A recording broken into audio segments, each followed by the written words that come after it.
اور عمران خان کو بھی یہی سزا دی جا رہی ہے۔ جس طرح عمران خان کی پارٹی چھڑوائی جا رہی ہے نا، یہ کوئی بڑی بات نہیں ہے، یہ ازلوں سے اصول رہا ہے۔ ذوالفقار علی بھٹو کو شہید کہتے ہیں، لیکن اس کو پھانسی دی گئی تھی، کیوں؟ اس نے ختم نبوت کے قانون پہ سائن کر کے لہرا کے کہا تھا کہ میں نے آج اپنے موت کے پروانے پہ سائن کر دیے۔ ایسے ہی ہے، یہ حقیقت ہے، اس سے انکار نہیں ہو سکتا۔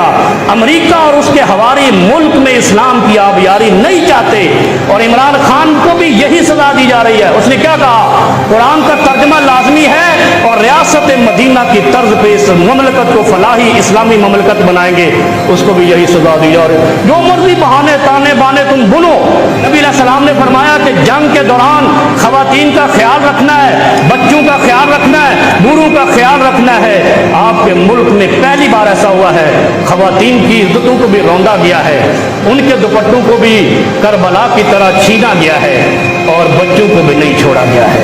کیا کر لیں گے؟ ظلم کی حکومت قائم نہیں رہتی ہے، حق کی حکومت قائم رہ سکتی ہے۔